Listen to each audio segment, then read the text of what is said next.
Good evening. I trust you've had a fruitful day. I do not say happy, though I hope it has been happy. Namo tassa bhagavato arahato samma sambuddhassa. Namo tassa bhagavato arahato samma sambuddhassa. Namo tassa bhagavato arahato samma sambuddhassa. Homage to the Buddha, the blessed, noble, and fully self-awakened one. So I wanted to carry on with Rahula. There are 3 discourses to Rahula. The last one was given to him when he was 21 plus. So you can't become a fully ordained monastic until you're 21. Until you're 21, you are a samanera, a lower ordination. And on that one, he basically repeats the discourse on anatta, not self. And it is said that after that, or shortly after that, or within a decent time after that, Rahula becomes fully liberated. And the Buddha had the misfortune of having his son die before him, as in fact both his main disciples, Sariputta and Moggallana, died before him. So a bit of sadness there. But at the age of around about 18, he gives him a second discourse, and this is called the Greater Discourse to a Rahula. So he's at Savatthi again, at the Jeta's Grove, and Atapindika's Park. That's the one he bought off Prince Jeta with a field of gold, it seems. When it was morning, the Blessed One dressed, and he'd taken his robe and bowl, set out for Savatthi, and Rahula, also dressed and taking his robe, followed close behind the Blessed One. Then the Blessed One looked back and addressed Venerable Rahula. Rahula, any kind of material form whatever, whether past, future, or present, internal or external, gross or subtle, inferior or superior, far or near, all material form should be seen as it is with proper wisdom. This is not mine. This I am not. It's not me. And this is not myself. Now, Rahula then says, only material form, Blessed One. And the Buddha says, no, there's also feeling, perception, habits of mental formation or volitional formations, and consciousness. So those are your 5 aggregates, if you remember. But he didn't mention that. He only mentioned the body. So although it's put here as material form, he's obviously talking to Rahula about the body. So the body, past, future, present, gross, my body, other people's body, the whole thing should be seen as it is. This is not mine, doesn't belong to a me. It's not me, and it's not myself. Now Rahula says, who would go to town? This he says to himself, who would go to town for alms today when personally admonished by the Blessed One? Thus he turned back and sat down at the root of a tree, folding his legs crosswise, setting his body erect, and establishing mindfulness. So now it's obvious that at the age of 18, that dreadful devil and drug as testosterone has got into him. And the Buddha's noticed that he has an eye out for likable objects, shall we say. And he's afraid that his son might return to the household life. And so he's now giving him, shall we say, instructions on how to overcome such desires. Anyway, while he sat there, Sariputta sees him. And he says to him, Rahula, develop mindfulness of breathing. When mindfulness of breathing is developed and cultivated, it is of great fruit and great benefit. Okay. Then, when it was evening, the Venerable Rahula rose from meditation, went to see the Blessed One. After paying homage, sat to one side. Venerable Sir, how is mindfulness of breathing developed and cultivated, so it is of great fruit and great benefit? And the Buddha replies, whatever internally belongs to oneself is solid, solidified, and clung to. So in other words, he doesn't answer him. And seemingly what seems to have happened, according to the commentaries, is that Sariputta, seeing him sat under a tree, sort of gave him a little bit of a push and said, why don't you try, mindfulness of breathing, not realizing that the Buddha had actually given him an object already, which was, of course, the body. So now the Buddha goes through the 4 elements.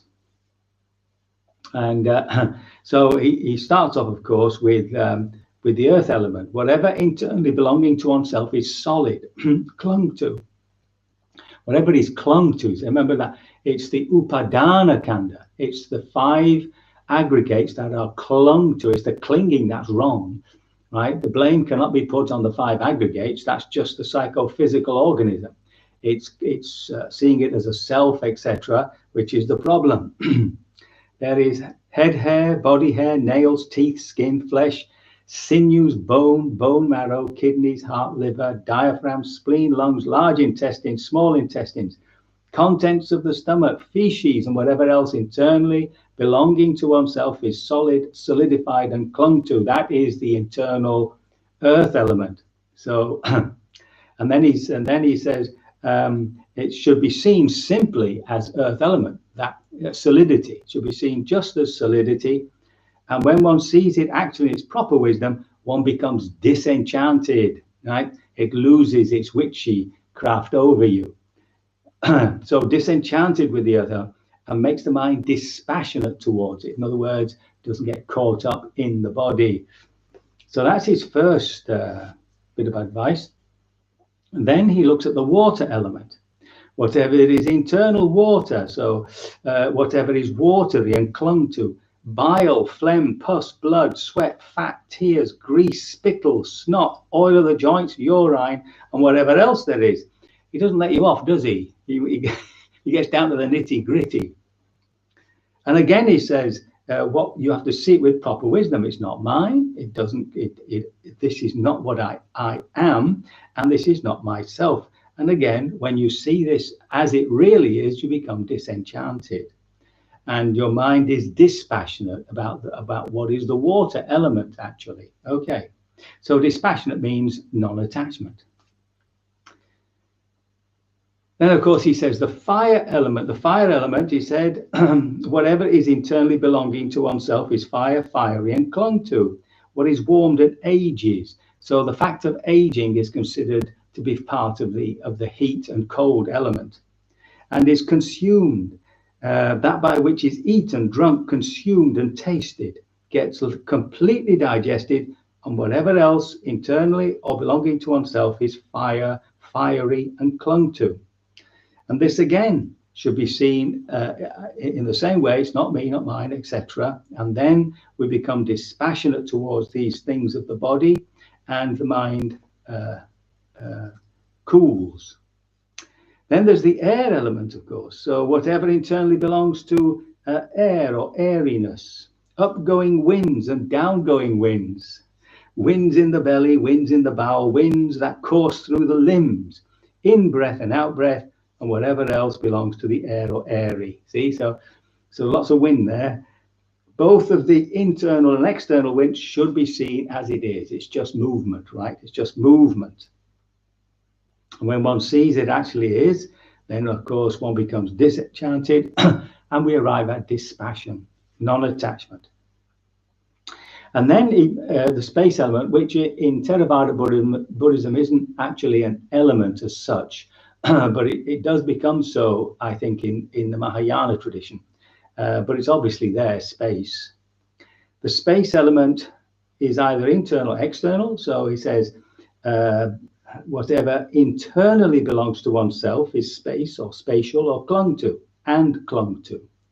Holes in the ears, the nostrils, door of the mouth, the aperture whereby what is eaten, drunk, consumed, and tasted gets swallowed, and where it collects, and whereby it is excreted from below. Whatever else is internally belonging to oneself is space, spatial, etc. And again, it's not mine. I am not that, and it doesn't constitute a self. In this way, we become disenchanted and dispassionate. Now, having gone through a way of looking at the body by dividing it into its various elements, and therefore by that way of deconstructing it, losing that sense of attachment to or identity with it, right? Having done that, he now goes through them again, only this time to show how they can be used. So this is an instruction also to us. Develop meditation that is like the earth. For when you develop meditation like the earth, arisen, agreeable, and disagreeable contacts will not invade the mind and remain. Okay? So there's your phrase. With all these elements, if they are developed, if you develop meditation with that element as a simile or as a metaphor, then you'll find that both what is agreeable, what is attractive, and what is not attractive, what is disagreeable, will not invade the mind. So the mind here is sati, right? Will not invade the mind and remain. Actually, the mind here is what you're aware of. So in other words, this is one way of keeping at bay those particular thoughts.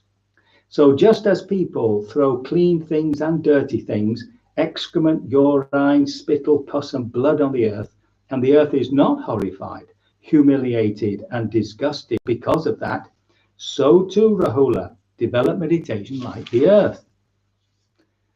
When you develop meditation like the earth, arisen and disagreeable contacts will not invade your mind and remain. So the sati has to keep, as it were, like the earth, right? To keep it solid, to keep it clean of all these things from entering into it, or a better way of putting that, from not allowing the awareness to become engaged in it, but to remain objective. Develop meditation like the water. For when you develop meditation like water, arisen, agreeable and disagreeable contacts will not invade your mind and remain. Just as people wash clean things and dirty things, excrement, urine, spittle, pus, and blood in water, and the water is not horrified, humiliated, and disgusted because of that, so too, Rahula, develop this meditation like water. So again, he's talking about the awareness, being aware of something but not attaching itself to it. Rahula, develop meditation like fire. Just as people burn clean things and dirty things, excrement, urine, spittle, pus, blood in fire, and the fire is not horrified, humiliated, and disgusted by that, develop your meditation as like a fire. So by doing this, of course, you stop these things invading your mind and remain there. Develop meditation like the air. So just as the air blows on clean things and dirty things, on excrement, urine, spittle, pus, and blood, and the air is not horrified, humiliated, and disgusted because of that, so develop your meditation like air. So these are similes, these are metaphors that give Rahula some idea of how to meditate, how to be objective within oneself, to investigate things, not to be allowed, not to allow this awareness to get caught up in what is agreeable and disagreeable. In the same way with space, just as space is not established anywhere, just as space is not established anywhere, so it's everywhere, so too, Rahula, meditation is like space. For when you develop meditation like space, arisen, agreeable, and disagreeable contracts will not invade your mind and remain. So there you have an image of space, or the awareness, the field of awareness, that space that we're aware of all around us. Sometimes it's very tiny, what we're aware of, and sometimes it's everything all around us. So to be spacious like that. Yeah, not to that space does not cling onto anything. Things move through space, just as things move through our awareness. So he's used, having got Rahula to look at the body dispassionately as just elements, as you might say, where when your car, if for instance your mobile breaks, and you're really sort of upset about it, but when you separate it all into its little pieces, then you see, what's the point of getting upset over a mobile?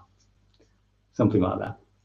So having done that, he then uses the elements to give us an image of how we ought to meditate.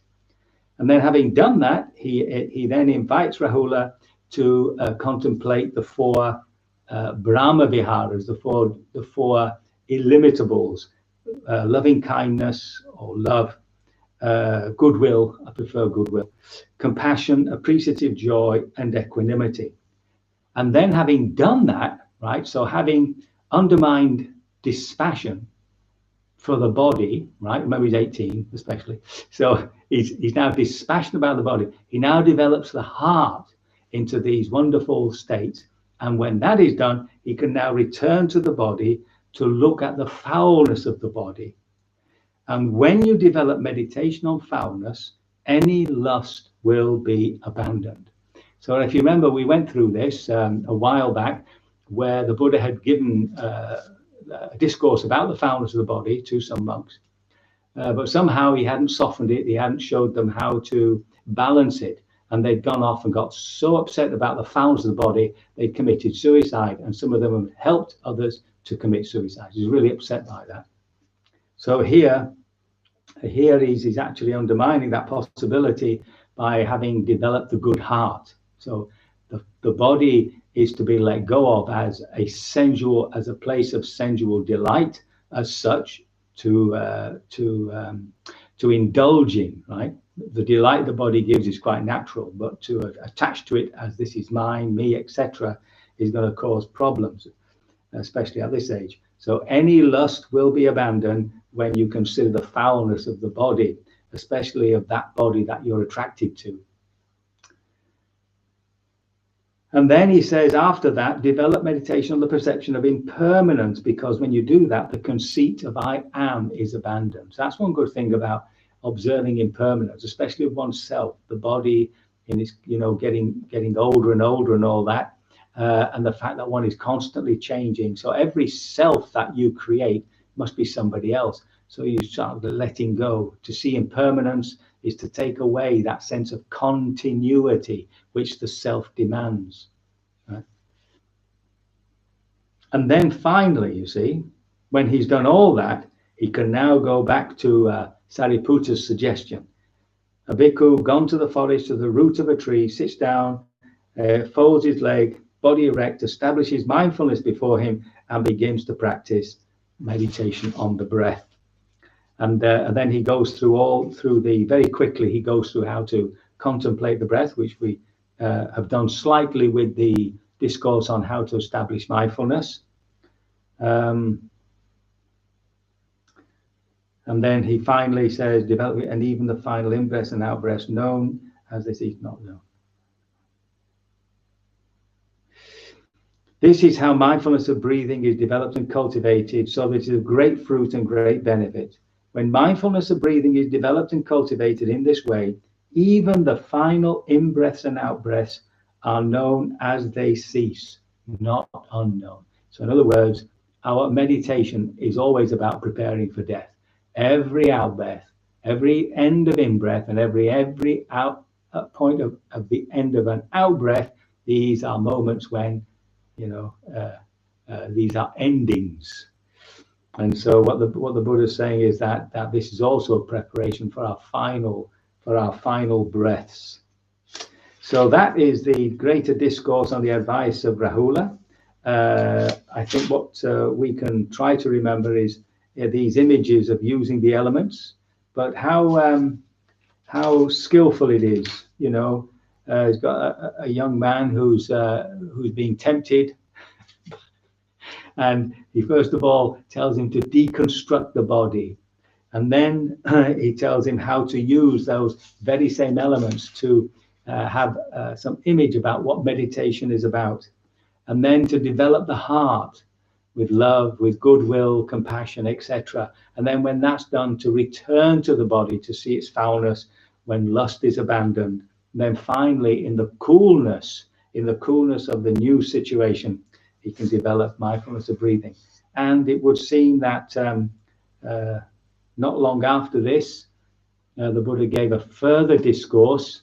This is when he's 18. So then he gave a further discourse, remember, when he was over 21, when he was actually a fully ordained monastic, on not self. That's what it was.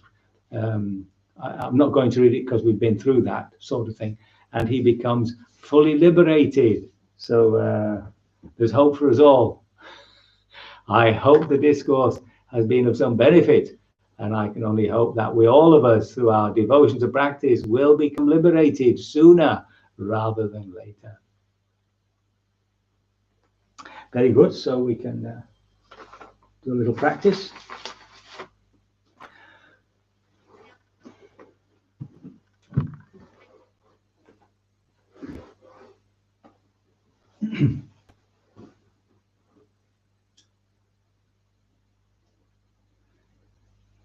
Bodhang pujami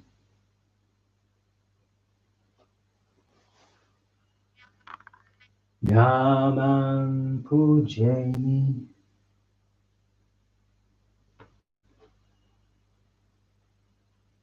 Sanghang pujami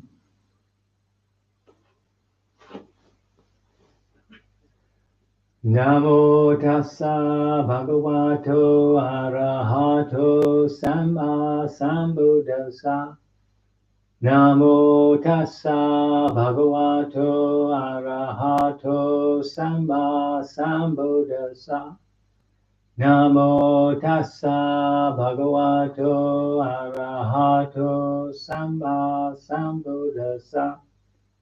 Bodhang saranang gacchami, Dhammang saranang gacchami, Sanghang saranang gacchami, Dutiyampi Bodhang saranang gacchami, Dutiyampi Dhammang saranang gacchami, Dutiyampi Sanghang saranang gacchami, Tatiyampi Bodhang saranang gacchami, Tatiyampi Dhammang saranang gacchami, Tatiyampi Sanghang saranang gacchami.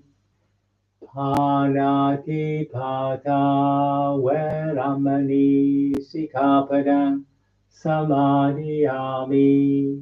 Adina dana veramani sikapadang samadhiyami. Kame sumichachara veramani sikapadang samadhiyami.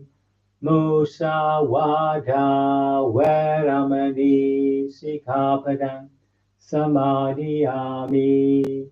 Suramaraya madhyapamadakana veramani sikapadang samadhiyami.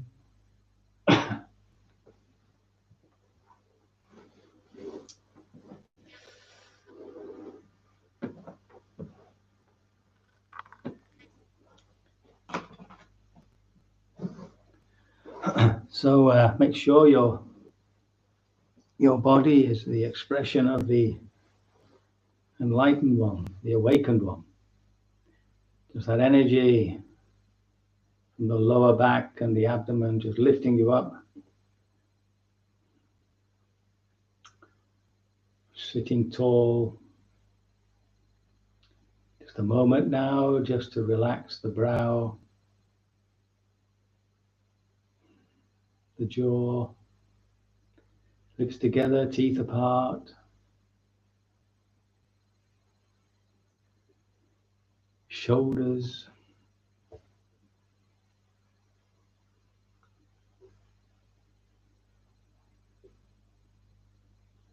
Hands on the lap, whatever is comfortable.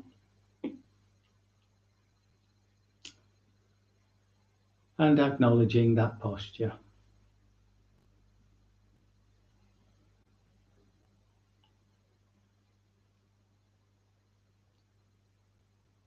This body is subject to disease. This body is of a nature to fall ill.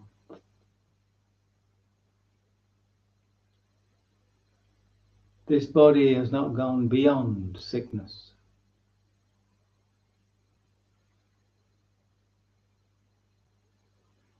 This body is subject to aging.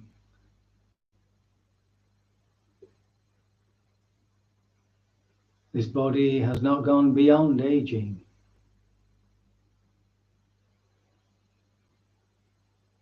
This body is now in a process of aging.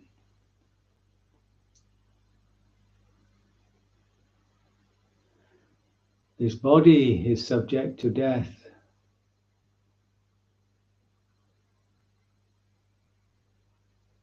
This body has not gone beyond death.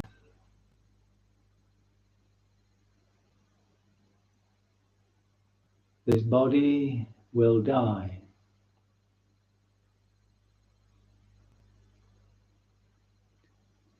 There is the unborn, undying, uncreated, uncompounded.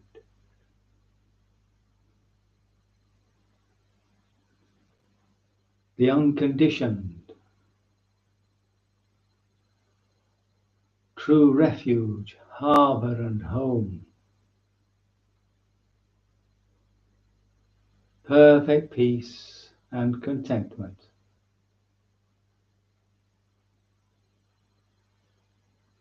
Those who are mindful are in the presence of Nibbana.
A moment's reflection.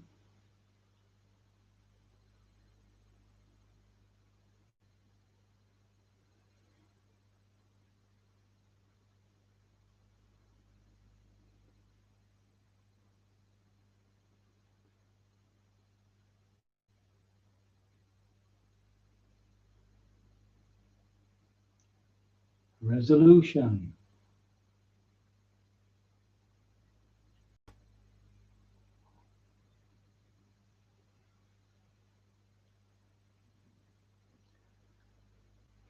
So make sure you feel comfortable to practice our contemplations.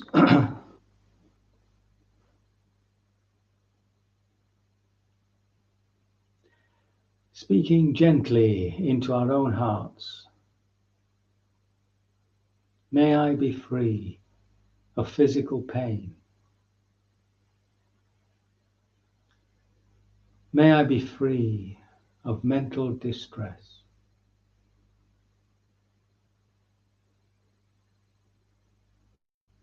May I experience the bliss of liberation.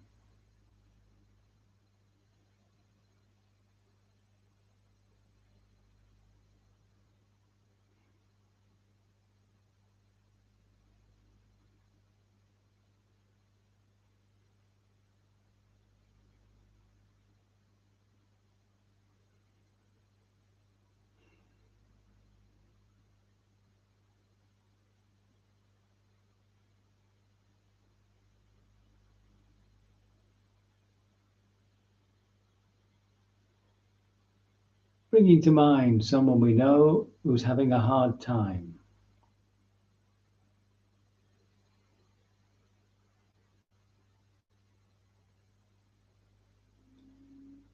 May you be free of physical pain.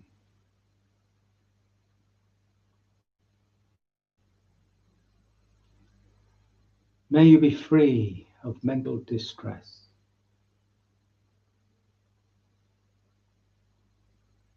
May you be liberated of all your sufferings.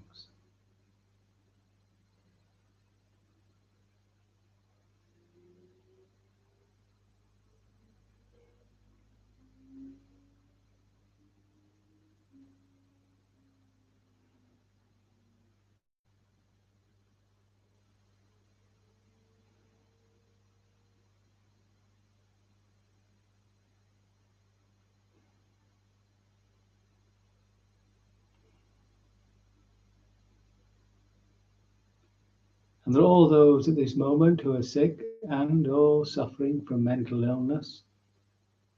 People in the process of dying and those who have died and left grieving family, relatives and friends. People going hungry, homeless and destitute.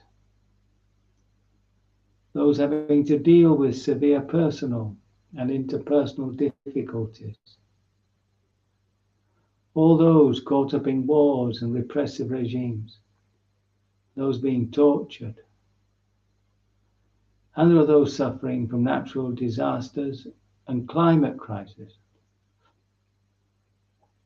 All the sentient beings who are being cruelly treated and unnecessarily slaughtered.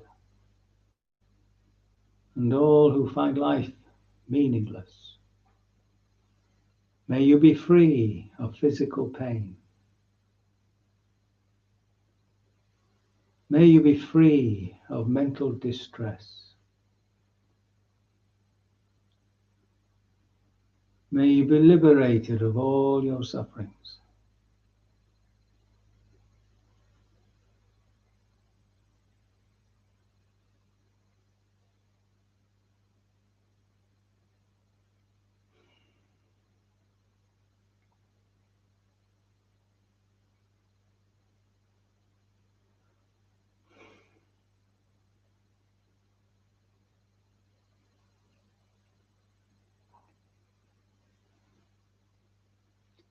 Radiating our compassion to all beings in all directions. May all beings be free of physical pain.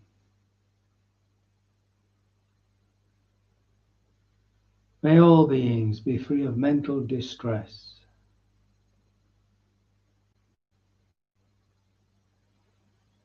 May all beings be liberated of all their sufferings.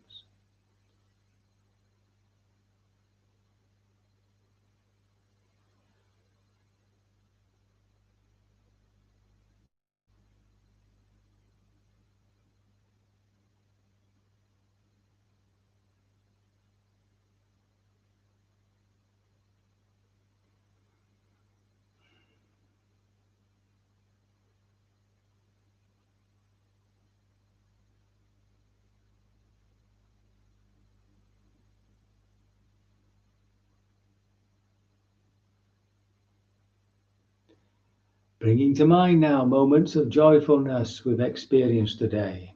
Happiness, peacefulness.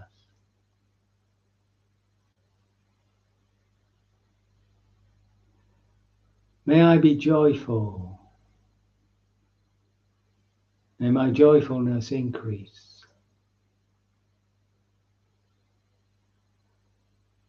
May I experience the bliss of liberation.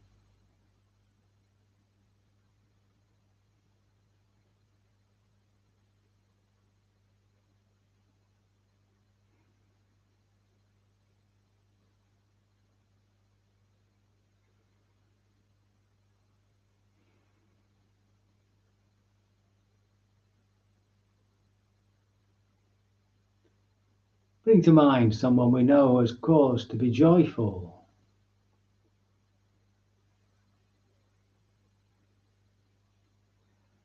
May you be joyful. May your joyfulness increase.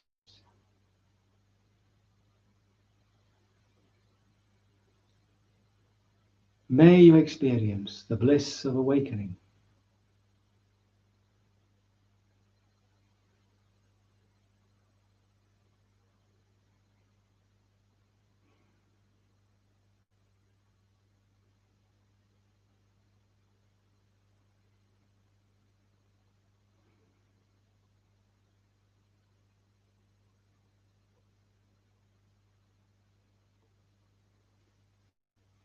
And for all those at this moment who are content and happy with their lives, enjoying the warmth of friendships, delighting in art and nature, hobbies and so on, have meaningfulness in their work, enjoy the fruitfulness of their spiritual practice, and rejoice in the success of others.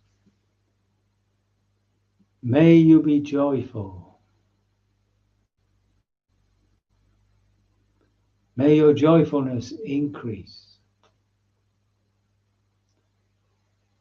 May you experience the bliss of Nibbana.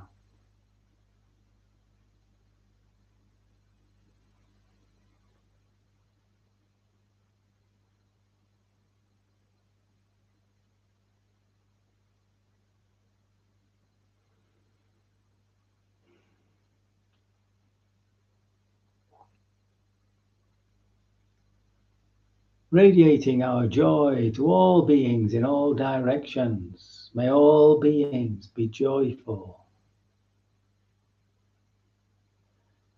May your joyfulness increase. May you experience the bliss of Nibbana.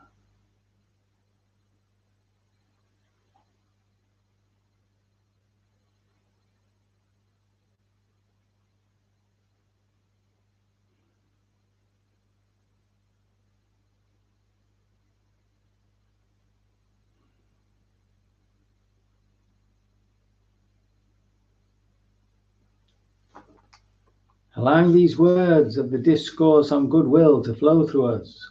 If you are wise and want to reach the state of peace, you need to be upright, responsible, gentle and humble, easily contented, need only a few things. Not always be busy and have the right sort of work. You need to guard the senses and be modest. You do not have to be exclusively attached to only a few people. You shouldn't do the slightest thing that a wise person could blame you for.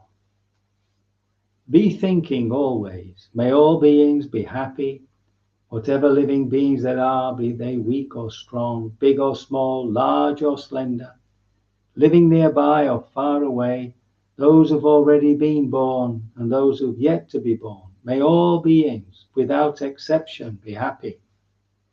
Be truthful to one another, and do not think anyone anywhere is of no value. Do not wish harm to anyone, even when you're angry, just as a mother would protect her only child at the risk of her own life. Let the warmth of your heart go out to all beings. Let your thoughts of love go through the whole world, above and below, without any barrier, with no ill will or hatred. Whether you are standing, walking, sitting, or lying down, so long as you're awake, develop this affectionate mindfulness. This, they say, is the noblest way to live. And if you do not fall into unskillful ways, but live well and develop insight, and are no longer attached to all the desires of the senses, then truly you'll never need to be reborn into this world again. Please join me in the chant, or if you will, using these traditional blessings. May you be safe, well and happy. May you live contented in harmony with the world. Karaniya gata kusalena yandang sandang padanga bisamecha sakojucha suhujucha suvachoja samudu anatimani santu sakocha subharocha apakichocha salahuka uti Santendrocha nipakocha apagabokulesu ananukito Nachakudan samachare kenchi Yena winyu pare upawadeyon Sukino wa kemi no hontu Sabe sata bawantu sukitatam Yeke pana bhutati tasawata warawa anawase sam Diga wa ye mahanta wa majima rasa kanukatula Dita wa ye wa adita ye chadure wa santi avidure Buddha wa sambhavesi wa Sabe sata bhavantu sukhitatam Naparo parang nikubeta Natimanyata katachinam kenchi Biyaro sana patigasanya Nanyamanya sadhukangichaya Matayatani ang putang Ayusai kaputang anurake He wampi sababhutesu Manasambhavaye aparimanam Metencha sabbalokasmin Manasambhavaye aparimanam Udhangadocha tiriyancha Asampatanga veranga sapatam Titancharannesino va sayano va yavatasa vigatamido Hetan satingaditeya brahmange tang viharangi damahu Ditincha anupagama sila va dasanena sampano Kame suenheya gedam Nahi jatu kabhaseyan punaretiti. May all beings be happy. Sabe sata sukita hontu. Sabe sata sukita hontu. Sabe sata sukita hontu. Sadhu. Sadhu, sadhu. Very good. Another very fruitful day, without any doubt. don't forget, from now till we fall asleep is also part of our practice. Putting something beautiful into the heart, slip away into sweet oblivion, waking to take full advantage of the day. May you sleep peacefully.